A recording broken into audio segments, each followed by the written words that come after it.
귀한 찬양 감사합니다. 할렐루야. 반갑습니다. 우리 옆에 앞뒤로 인사했으면 좋겠습니다. 참 잘 오셨습니다. 반갑습니다.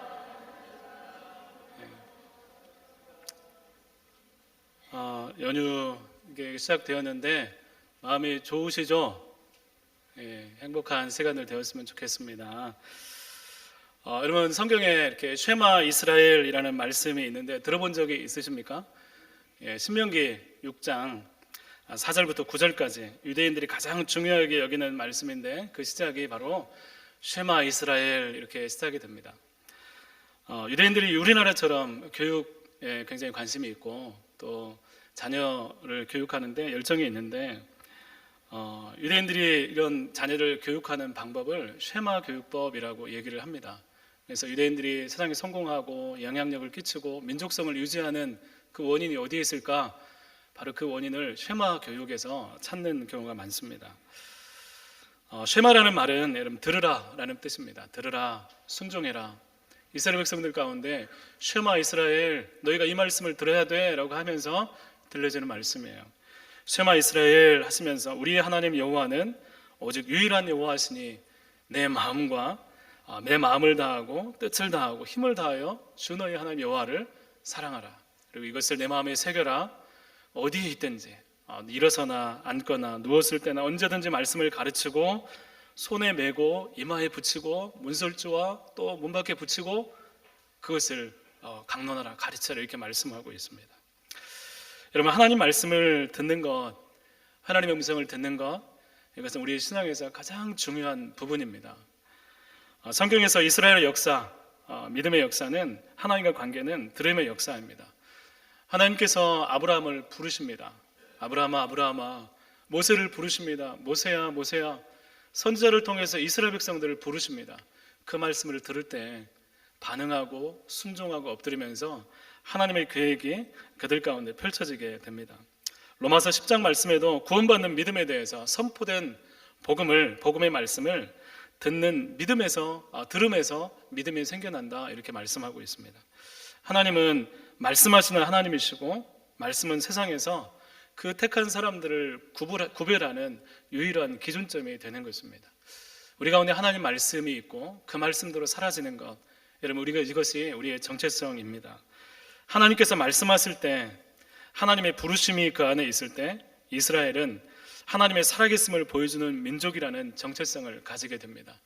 하나님께서 이스라엘 백성을 세상 가운데 왜 그 민족을 택하셔서 그렇게 놓지 않으시고 계속해서 이끌어 가셨을까?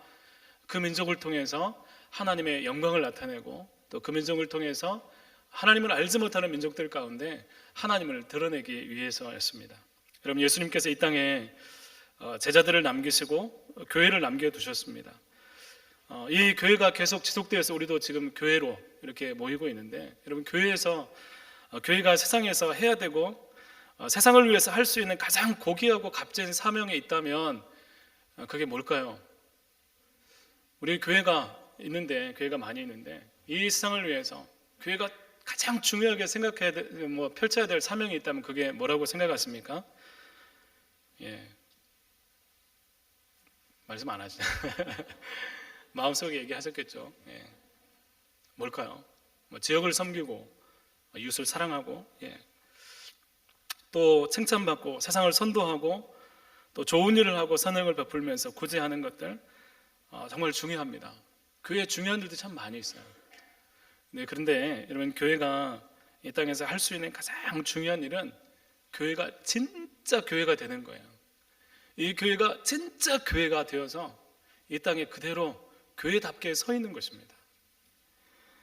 여러분 거기에 모든 것이 시작이 됩니다. 교회가 하나님 말씀이 들려져서 교회가 살아나서 그 말씀을 따라 이 교회가 서 있을 때 세상은 그 교회를 보면서 하나님을 보게 되는 거예요. 그 말씀에 반응할 때 할 말이 있는 것이고 흘러보내는 메시지가 있고 그게 교회의 가장 큰 사명인 것입니다. 교회와 그리스도인들의 세상 가운데서 주눅들 때가 있습니다. 언제일까요? 막 대단하게 보이는 세상 가운데 내가 그 세상을 마주할 수 있는 힘이 없을 때예요. 여러분 그 힘은 하나님 말씀으로부터 나오는 거예요. 우리 안에 하나님의 말씀이 있고 또 하나님 말씀이 들려질 때 우리는 할 말이 있고 그 말씀을 흘러보낼 수 있게 되는 것입니다. 내가 예수님을 만났습니다. 예수님 만나고 하나님 말씀을 들었어요. 내가 어려운 문제가 있었는데 여러 가지 힘겨운 상황 가운데 있었는데 내 길을 몰랐는데 하나님의 음성을 들었어요. 하나님의 음성을 들어 너무나 기뻐요.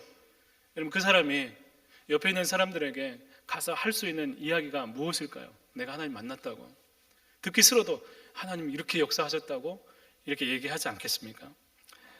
여러분, 세상에 하나님이 말씀하신다는 확신으로 교회가 될 때 교회는 제대로 된 역할을 여러분 하게 되는 것입니다. 세상이 어떻게 변하든지, 세상에 무엇을 추구하든지, 뭘 중요하게 생각하든지, 사람들이 무슨 생각을 하든지 하나님의 말씀을 듣고 하나님의 임재를 경험하는 그런 교회는 계속해서 하나님의 길을 비추는 것입니다. 여러분, 세상 가운데 이게 하나님 말씀이고 세상 가운데 그것은 죄고 그렇게 가면 안 됩니다라고 하는 교회의 어떤 사명이 계속해서 펼쳐져야 되는 것입니다. 그래서 교회는 세상의 어떤 움직임과 세상의 중요한 것들이 아니라 그 중심에 하나님 말씀이 들려져서 그것으로 세워지는 교회가 될 때 제대로 된 사역들을 감당할 수 있게 되는 것입니다. 그런데 반대로 교회가 세상과 같은 모습이 되면 어떻게 될까요? 교회는 그 존재의 의미를 스스로 상실하는 것입니다. 교회가 할 수 있는 게 없어요. 이야기할 수 있는 것도 보이지 않아요. 그렇게 되면 길이 없어지는 거예요. 세상 가운데 무엇이 진리인지 어디로 가야 되는지 제시할 수 있는 힘이 사라지게 되는 것입니다. 여러분, 교회의 사명은 말씀에 붙들린, 말씀이 임하는 진짜 교회가 되는 것이고 지속적으로 하나님과 그 뜻을 이야기해야 되는 사명이 있는 것입니다. 19세기에 자유주의 신학이라는 사조가 유행했습니다. 19세기부터 20세기 초까지 자유주의 신학이라는 것이 굉장히 유행을 했어요. 자유주의 신학은 인간의 이성과 경험, 감정을 굉장히 중요시하면서 경험될 수 있고 또 경험될 수 없고 이성적으로 이해되지 않는 부분들은 성경에서 모조리 다 제거를 시켰어요. 기적 믿을 수 없어, 있을 수 없어, 경험되지 않아, 역사적인 사건만 우리는 믿어야 돼 라고 하면서 그런 시도를 하면서 오랜 시간 동안 이 신앙은 전통적이고 정통적인 그런 신앙과 믿음을 완전히 깔아뭉개고 마치 자기들이 진짜 진리인 것처럼 그렇게 믿음을 완전히 흔들어 놓는 그런 시대가 있었습니다. 지금도 자유주의 신학에 대해서 인본주의적으로 비판하고 또 경계를 하는 그런 분위기가 있는데, 여러분, 이 자유주의 신학은 원래 교회를 공격하기 위해서 시작된 신학이 아니었습니다. 여러분, 이 당시에 사람들이 이성에 대해서 눈을 뜨자 사람들이 교회를 떠나기 시작했어요. 이성적으로 이해되지 않는 하나님 말씀을 어떻게 받아들여야 되는지 그때 충격이 다가와서 사람들이 믿음의 혼란을 경험하기 시작합니다. 사람들이 교회를 떠나고 믿음을 멈추고 세상으로 나가는 그런 혼란 속에서 자유주의 신학은 하나님에 대해서 우리가 한번 소개해보자, 이 새로운 시대에 우리가 다시 한번 새로운 방법으로 한번 말씀을 전해보자 하는 그런 시도로, 좋은 의도로 변증하는 마음으로 시작된 것이 자유주의 신학이었습니다. 여러분, 그 결과는 처참했습니다. 이성적으로 우리가 정말 이 사람들과 대화하면서 한번 전해보자라고 생각을 했었는데, 하나님의 말씀이 들리지 않는 교회와 성도가 최선을 다해서 자기들이 가진 세상의 방법대로 하나님을 소개하자 사람들은 점점 더 하나님으로부터 멀어지는 결과가 오게 된 것입니다. 하나님 오늘 말씀하시고 역사하신다는 믿음이 없는 교회, 하나님 말씀이 들리지 않는 성도는 최선을 다해도 하나님을 나타낼 수 없습니다. 정말 하나님을 나타내려고 몸부림을 쳐도 하나님을 드러낼 수가 없어요. 그리고 믿음으로 살아낼 힘조차 없게 되는 것입니다. 오늘 교회와 그리스도인의 위기는 이런 주변이 아닙니다. 환경이 어떻게 달라졌고 이런 것이 아니에요. 오늘 그리스도인의 위기는 오늘 하나님의 음성을 듣지 못하는 것입니다. 하나님의 말씀을 듣지 못하는 것입니다. 내가 하나님 말씀 가운데 있는가 아닌가, 우리 신앙은 얼마나 착한가, 얼마나 많이 모이는가, 누가 어떤 유명한 인사가, 유력한 사람을 우리 교회에 참여하는가, 이게 중요한 게 아니라 오늘 교회가 예수님을 만났는가, 그 예수님 말씀이 있는가, 그래서 그 음성을 따라서 교회가 움직이고 있는가 하는 것입니다. 오늘 말씀은 사무엘이라는 위대한 선지자가 하나님께 부름받는 말씀입니다. 그런데 한편으로 하나님의 사람이라고 일컬어진 사람, 모두가 제사장이라고 인정하는 사람인 엘리 제사장이 하나님의 음성에서 멀어졌을 때 어떤 일이 일어나고 있는가를 동시에 기록하고 있습니다. 오늘 1절 말씀에 사무엘이 엘리 제사장의 지도하에 여호와를 섬길 때 그 시대의 영적인 상태를 이렇게 말씀하고 있습니다. 여호와의 말씀이 희귀하여 이상이 흔히 보이지 않더라, 이렇게 말씀하고 있습니다. 여러분, 이 말씀이 여러분 가운데 어떻게 다가오십니까? 그 시대는 그랬나 보다. 하나님이 말씀하지 가끔 말씀을 안 하실 수도 있지 생각할 수도 있지만, 여러분, 이것은 그 시대에 이스라엘의 정체성이 흔들리는 상태를 나타내는 것입니다. 여러분, 하나님이 말씀하심으로 이스라엘 백성들이 가나안 땅에 왔습니다. 하나님이 말씀하셔서 이 백성들 가운데 이방 민족을 몰아내고 그 땅 가운데 땅을 얻게 되고 여호와를 섬기겠노라고, 하나님만 섬기겠노라고 다짐하고 각자의 삶으로 돌아갔던 민족이었습니다. 그런데 하나님의 말씀이 희귀해지고 이상이 흔히 보이지 않다, 그렇게 된 것입니다. 하나님께서 그 백성을 향해서, 개인을 향해서 말씀하시고 어떻게 행하실까를 깨닫게 되는 일에 대해서 무지하게 되었다는 것입니다. 하나님 말씀이 들리지 않고 더 이상 역사하지 않게 되고 하나님의 음성을 듣지 못하게 되면 우리는 제대로 하나님을 섬길 수 없게 됩니다. 우리가 하나님을 믿는다고 하지만 그 잘못된 믿음으로 계속 달려갈 수 있게 되는 것입니다. 여러분, 그러면 하나님은 정말로 말씀하지 않으셨을까요? 하나님이 말씀하지 않으셔서 말씀이 희귀해지고 이상이 흔히 보이지 않게 되는 그런 사건이 일어나게 되었던 것일까요? 하나님께서 침묵하셔서 이상이 흔히 보이지 않게 되었던 것일까? 오늘 말씀에는 성소와 거기서 멀지 않은 공간에서 두 사람이 있습니다. 엘리와 사무엘이라는 두 사람이 있습니다. 그리고 한 사람은 소년이고 한 사람은 제사장입니다. 그때 하나님께서 말씀하시는데 한 사람은 듣고 한 사람은 듣지 못합니다. 하나님께서 말씀하시는데 4번이나 사무엘을 부르시면서 말씀하시는데 사무엘은 듣지만 엘리는 듣지 못합니다. 말씀이 희귀하다는 것은 하나님이 일하지 않거나 하나님의 말씀하지 않는다는 뜻이 절대로 아닙니다. 듣지 못하는 것입니다. 하나님에 대해서 무감각해지고 들을 귀가 없는 상태가 되었다는 것입니다. 지금도 하나님이 말씀하실까요? 말씀하지 않으실까요? 말씀하십니까? 하나님 말씀 듣고 계십니까? 진짜로요?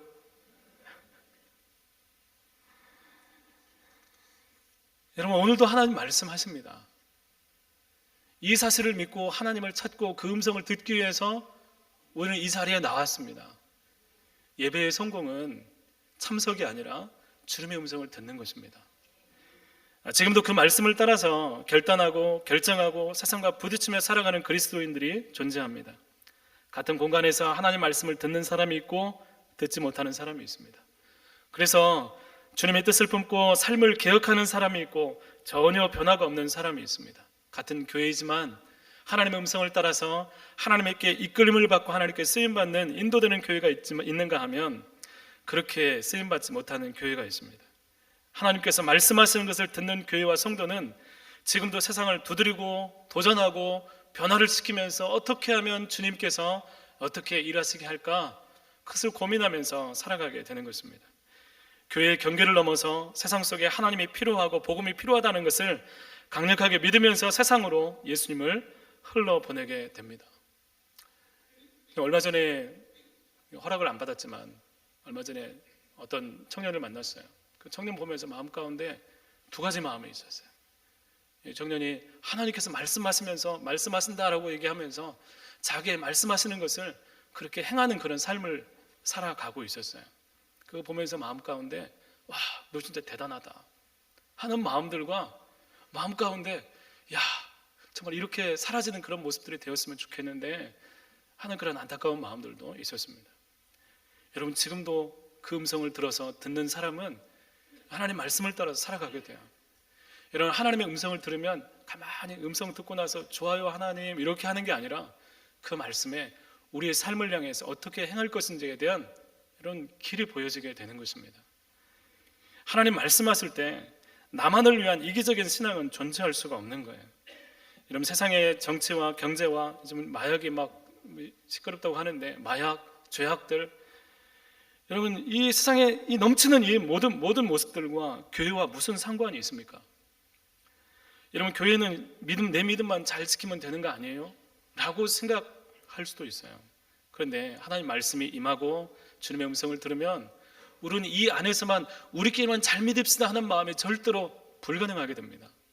하나님 말씀을 통해서 저기 죽어져가는 사람들, 저기 수없이 변절되어가는 이 세상을 향해서 기도하게 되고, 하나님 고쳐주십시오, 하나님 도와주십시오, 하나님 이 세상을 만져주십시오라고 하는 기도와 간구가, 그리고 말씀을 통해서 그 세상을 향해서 내가 어떤 역할을 할 것인가에 대해서 하나님께서 우리를 보내시고 우리를 쓰시기 시작한다는 것입니다. 그 하나님의 경험과 임재가 교회가 되는 가장 중요한 조건입니다. 하나님 말씀이 항상 들려지는 그리스도인, 여러분, 그것이 우리의 정체성이 될 수 있기를 간절히 소망합니다. 엘리가 이 상황을 경험하고 사무엘을 하나님께서 부르신다는 것을 깨닫습니다. 그리고 나서 어떻게 하라고 일러줍니다. 여러분, 이 상황 가운데 엘리의 모습을 한번 생각해 보십시오. 사무엘이 하나님의 음성을 들었어요. 그런데 엘리가 그 얘기를 듣고 사무엘아 가서 이렇게 하라 하고 다시 누워요. 사무엘아, 하나님이 부르시는데 자기한테 안 들렸잖아요. 자기는 못 들었잖아요. 여러분, 이상하지 않습니까? 그리고 하나님께서 사무엘을 3번이나 4번이나 부르세요. 그러면서 엘리에게 가서 부르셨냐고 이런 얘기를 합니다. 하나님께서 우리를 부르실 때 누가 불러라 하면 3번이나 간다 그러면 2번 정도 됐으면 야 가지 말고 이쪽으로 얘기하실 수 있지 않겠어요? 이 이야기를 엘리에게 계속해서 하나님의 말씀하심을 깨닫게 하기 위해서 계속해서 엘리에게 가는 것입니다. 3번이나 지속이 돼요. 이 3번의 부름을 통해서 하나님은 엘리에게 기회를 주고 있는 것입니다. 귀 닫고 눈 닫고 하나님의 경고를 무시하는 엘리에게 돌이킬 기회를 주시는 거예요. 2장의 말씀, 사무엘상 2장 말씀에 이미 하나님은 엘리의 가문에 대한 경고를 하셨어요. 그런데 듣지 않는 거예요. 사무엘을 통해서 말씀이 들리고 있다고 하나님께 엎드릴 수 있는 기회, 사무엘에게 들려진 그 말씀은 엘리 자신에 관한 말씀이었어요. 듣지 않으니까, 들을 수 없으니까 옆에 있는 그 아이 소년에게 하나님 말씀하셔서 엘리에게 너희 지금 현실이 어떻다는 것을 깨닫게 하시고자 하나님 말씀하고 계신 것입니다. 그러면 제사장인 이 자신은 그 음성을 듣지도 못했는데 이 상황을 경험하면서 이런 마음이 아프고 회개하고 엎드리고 나도 들려달라고 몸부림을 쳐야 할 것 같은데 엘리는 전혀 그렇지 않습니다. 이런 이 말씀 이후에도 하나님이 뭐라고 말씀하셨느냐라고 묻는데, 제사장인데 내게는 들리지 않는 하나님 그 말씀 때문에 자존심도 상할 법도 한데, 여러분 이 문제를 가지고 씨름할 것 같은데 하나님을 간절히 찾지 않는 거예요. 저는 만약에 누군가가 옆에서 어떤 성도님이 하나님 제게 이렇게 말씀하셨어요 라고 하면 시기심이 막 일어날 것 같아요. 왜 나는 안 들려주시죠 하나님? 막 그럴 것 같아요. 엘리 그렇지 않았어요.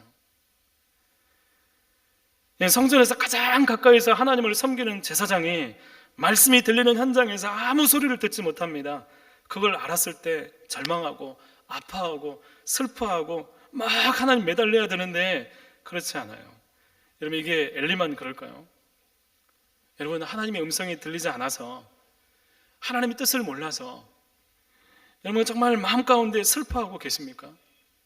하나님의 음성을 듣고 싶은데, 내가 신앙생활 수십수년 했는데 하나님이 계신가 안 계신가 이 고민을 가지고 십수년 보내는 게 아니라 하나님의 음성을 들을 수 없어서, 들리지 않아서, 그 뜻을 몰라서 나 너무 마음이 아프다, 하나님의 음성을 듣고 싶다, 도대체 어떻게 신앙생활을 해야 되는지 마음을 찢고 싶은 마음, 답답한 그 마음이 여러분 가운데 있습니까?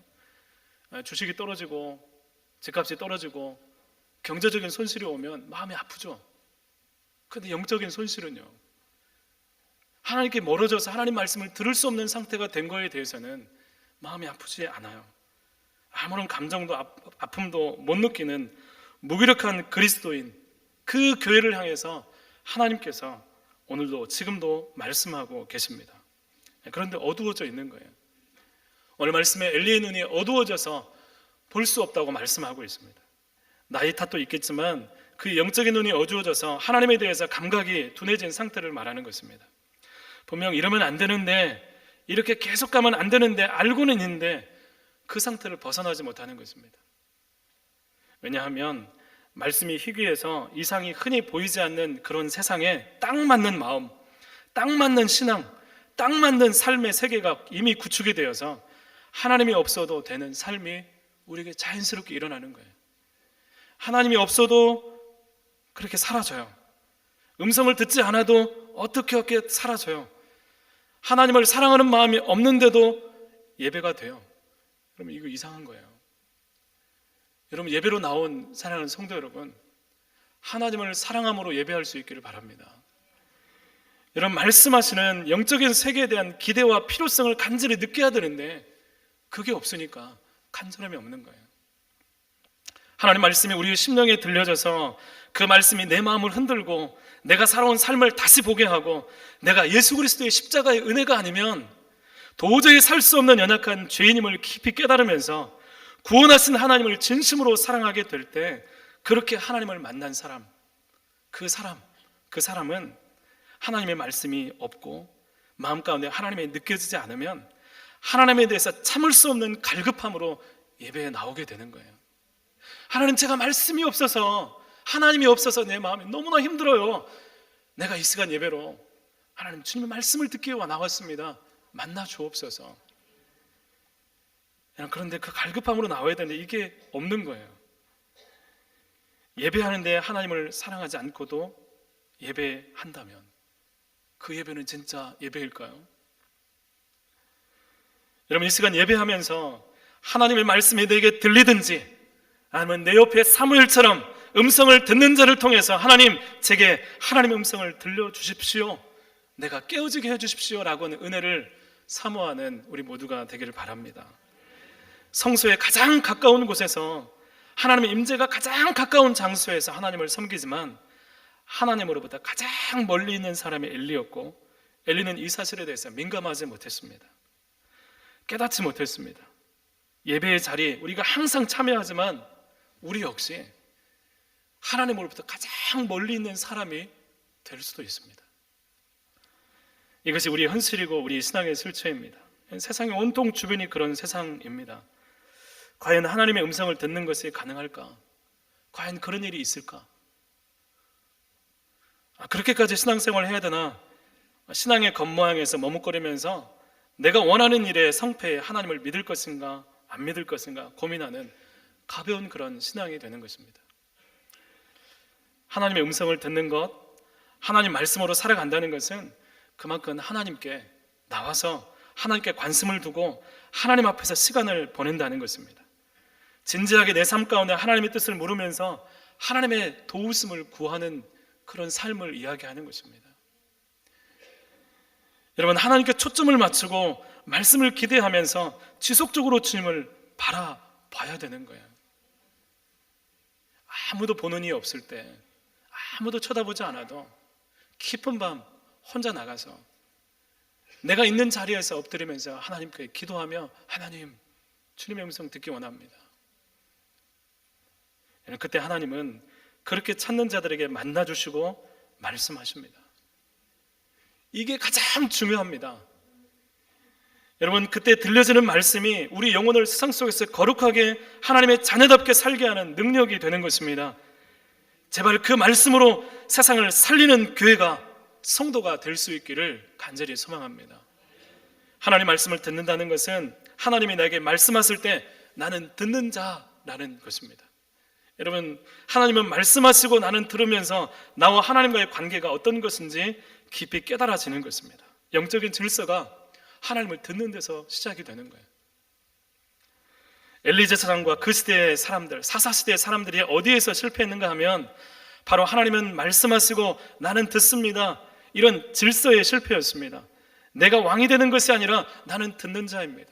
내가 판단하는 것이 아니라 나는 듣고 행하는 자입니다. 하나님 말씀하옵소서, 제가 듣겠습니다. 여러분, 그 자리가 실패하자 내가 왕이 되고 내가 옳은 대로 행하는 시대가 되고 하나님이 없어도 잘 사라지는 그런 세상이 된 것입니다. 내가 원하는 것이 가장 중요한 세계, 여러분, 그 세계의 믿음이란 내가 원하는 것을 들어주면 하나님이 계신 거고 그렇지 않으면 하나님이 없다라고 생각을 하는 거예요. 여러분, 이스라엘의 우상이 들어온 이유가 이것입니다. 내가 원하는 것이 중심이 되고 내가 바라는 것이 가장 귀한 것이 될 때 하나님 그걸 해줄 건가 아닌 건가? 하나님 못하신다면 나는 하나님 필요 없어. 하나님보다 내가 더 원하는 것을 위해서 하나님을 구할 때 이런 일이 발생하는 거예요. 사랑하는 성도 여러분, 하나님을 구하십시오. 그분의 음성을 찾으십시오. 그분께서 우리 가운데 말씀하신 그 은혜를 여러분 구할 수 있기를 바랍니다. 우리의 기도 제목이 있습니다. 이런 그것만이 내게 가장 중요해지면 그건 우상이에요. 아무나 내가 원하는 기도를 들어주면 어떤 방법이든 누구든 상관없어 하는 생각이 들게 되는데 그것은 하나님 믿는 게 아니에요. 반드시 하나님만 찾아야 되고, 반드시 하나님만의 음성을 들어야 되고, 반드시 요 하나님만 역사하시고 하나님만 말씀하셔야 되는데, 설령 그것이 내 뜻과 다를지라도 하나님 말씀하옵소서, 제가 듣겠습니다. 여러분, 그 믿음이 우리 가운데 있어야 되는 것입니다. 여러분, 취업과 또 자녀들, 또 우리 여러분 각자의 건강들, 수없이 많은 기도 제목들이 있어요. 그것보다 더 중요한 것이 있습니다. 하나님의 음성을 듣는 거예요. 그 음성이 들려지면 그 음성은 우리 안에서 가만히 있는 게 아닙니다. 그 말씀이 우리 가운데 들려지면 그 말씀은 우리로 하여금 내가 어떻게 살아갈 것인지, 내가 주어진 이 현실 가운데 내가 어떻게 하나님의 뜻대로 살 것인지 분명하게 그 길을 우리 가운데 보여주시는 것입니다. 하나님의 음성을 듣는 것, 그 길에 하나님의 계획이 놓여져 있습니다. 하나님의 음성을 듣고 믿음의 회복이 있기를 우리 모두 사모할 수 있기를 간절히 축복합니다. 혹 우리의 심령 가운데 하나님이 없어도 잘 굴러가서 마치 하나님이 없어도 되는구나 하는 그런 신앙이 여러분 가운데 이미 굳어졌다면 여러분 멈추어 서서 여러분 하나님께 나와야 됩니다. 하나님이 없어도 잘 굴러가는 거 그거 이상하게 생각해야 됩니다. 여러분 하나님이 계신데 내가 못 느끼는 거예요. 여호와의 말씀이 희귀해서 이상이 흔히 보이지 않는 그 상태가 이미 내 삶 가운데 들어와서 하나님 볼 수 없는 상태가 된 거예요. 혹 내가 너무나 힘들어서 하나님이 어디 계셔? 하나님 안 계셔?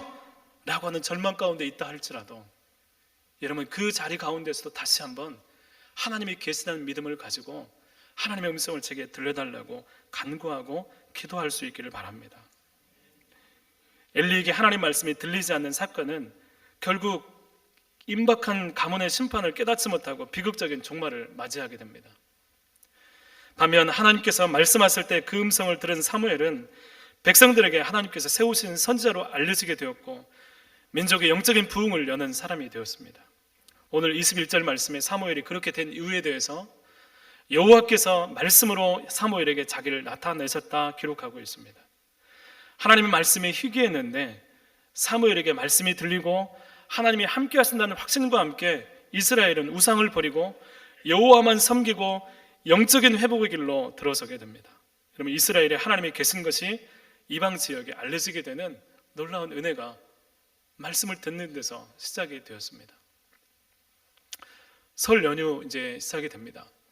우리 가족들을 만나고 또 행복하고 또 많은 쉼 가운데 우리 성도들 이동을 할 텐데 여러분 가족들을 만나고 여러 가지 이야기들을 하고 하겠지만 여러분 마음 가운데 가장 부러운 삶이 무엇인가에 대해서 한번 생각해 보셨으면 좋겠습니다. 여러분 가족들 만나서 누군가는 어떤 성공에 대해서 어떤 물질에 대해서 이렇게 자랑할 수도 있고 누군가는 마음 가운데 아무것도 없어서 마음이 좀 슬프고 막 힘겨운 어떤 그런 모습들도 있을 수도 있습니다. 그런데 여러분 저는 제 개인적으로도 마찬가지고 여러분 정말 부러운 삶은 그런 삶이 아닙니다. 오늘 삶에 내 삶 가운데 말씀하시는 하나님을 경험하는 삶, 수많은 소리가 들려오지만 여러 가지 소리가 우리 가운데 들려와서 그 말씀, 그 얘기를 듣지만 긴급하고 중요하고 좋을 것 같은 소리가 들리겠지만 모든 소리를 잠재우고 주님의 음성을 듣는 자리 가운데 나갈 수 있는 그 사람, 그 사람이 가장 부러운 삶입니다. 여러분 이 믿음을 가지기를 바랍니다. 이 음성이 있을 때 여러분 문제가 해결됩니다. 이 음성이 있을 때 여러분이 고민하고 있는 여러분이 갈팡질팡하고 있는 삶의 길들 가운데서 분명한 하나님의 길을 발견하게 되는 것입니다. 우리를 부르셔서 영혼을 깨우시고 하나님의 말로 닿을 수 없는 영광을 보여주시고 우리가 서 있는 자리가 우리가 가야 할 길을 지속적으로 말씀하시는 주님의 다가오심을 듣고 볼 수 있는 눈과 귀가 열려지는 은혜가 있기를 주님의 이름으로 축원드립니다. 아멘. 같이 기도하겠습니다. 하나님 감사합니다. 우리의 신앙 가운데 하나님을 예배하고 주님을 찾는 자리에서 우리가 하나님의 음성 듣기 원합니다.